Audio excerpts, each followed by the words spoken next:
আসসালামু আলাইকুম ওয়া রাহমাতুল্লাহি ওয়া বারাকাতুহু। আমার সম্মানিত দর্শক শ্রোতা ভাই এবং বোনেরা, ডক্টর আতাউরস অ্যানালিসিস চ্যানেলে আপনাদেরকে আমি স্বাগত জানাচ্ছি।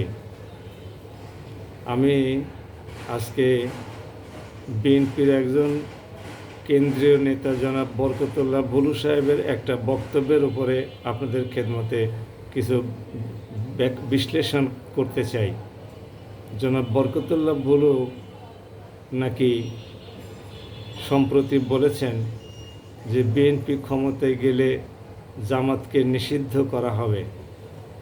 সূত্র রহমান মজিদ, এই টিভি চ্যানেলটি।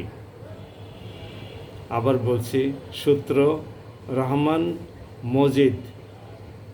আপনারা ইউটিউবে গিয়ে সার্চ দিয়ে এই চ্যানেলটি দেখলে এর সত্যাসত্য যাচাই করতে পারবেন। আমাদের বক্তব্য হলো, বরকতুল্লাহ ভুলু সাহেব বিএনপির একজন অত্যন্ত উচ্চপদস্থ এবং কেন্দ্রীয় তথা জনপ্রিয় নেতা। তার বক্তব্য নিঃসন্দেহে গুরুত্বের দাবি রাখে এবং আলোচনারও দাবি রাখে। এই জন্যে আমার আজকে এই ইউটিউব চ্যানেলে এসে কথা বলা। ওনার ছাত্র শিবির এবং জামাতের উপরে এত রাগ কেন? কি অপরাধ করেছে তারা? 1981 সালে এরশাদের আমল থেকে শুরু করে জামাত বিএনপিকে এরশাদ উৎখাতের পরামর্শ দেয় নাই। 1991 সালের নির্বাচনে বিএনপি যখন 138টা আসন পায়, আরও 13টা আসন পাওয়া দরকার ছিল সরকার গঠনের জন্যে, তখন জামাত তার 18টি আসন নিয়ে বিএনপির পাশে দাঁড়িয়ে বিএনপিকে সরকার গঠন করতে সহায়তা করে নাই। 2001 সালে বিএনপি যখন আবার ক্ষমতায় আসে, তখন জামাতের 2জন মাননীয় এবং এখন শহীদ মন্ত্রী বিএনপির মন্ত্রিসভায় ছিল না। এছাড়া আওয়ামী সরকারের আমলে যে সমস্ত আন্দোলনগুলো হয়েছে, সেখানে এই যুগপৎ আন্দোলনে জামাত এবং শিবির বিএনপি এবং ছাত্র দলের সাথে ছিল না। তাহলে বরকতুল্লাহ ভুলু সাহেব এত বড় সাংঘাতিক এবং সমালোচনামূলক বক্তব্য কেন দিতে গেলেন? আমার মনে হয় তার কোনো অভিযোগ জামাতের বিরুদ্ধে থাকলে সেটা জামাতের সাথে কথা বলা যেতে পারে,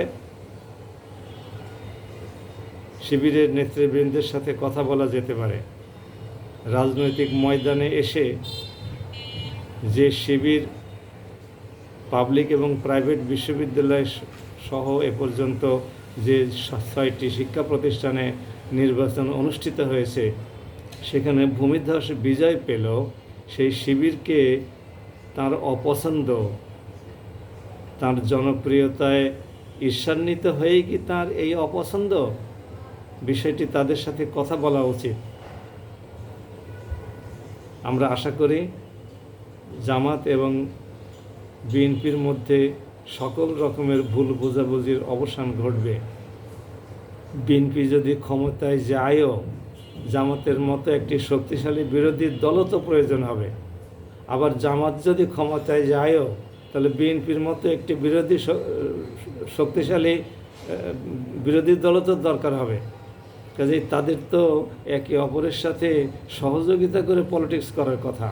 আশা করি সংশ্লিষ্ট সকল দলই বিষয়টি বিবেচনা করবে। আমরা এই ধরনের বক্তব্য কোনো দলের তরফ থেকে, কোনো নেতার তরফ থেকে আর আসুক, এটা প্রত্যাশা করি না। আসুন আমরা সবাই মিলেমিশে থাকি। আমাদের দেশ ছোট, কিন্তু ঘনবসতি পৃথিবীর মধ্যে সবচেয়ে বেশি। এই দেশের কল্যাণের জন্য, উন্নয়নের জন্য কথা বলি, কাজ করি, পরিকল্পনা দিই, পরিকল্পনা বাস্তবায়নের রূপরেখা কৌশল তুলে ধরি, তাহলে দেশের কল্যাণ হবে। আশা করি সবাই অনুধাবন করবেন। আসসালামু আলাইকুম ওয়া রাহমাতুল্লাহি ওয়া বারাকাতুহু।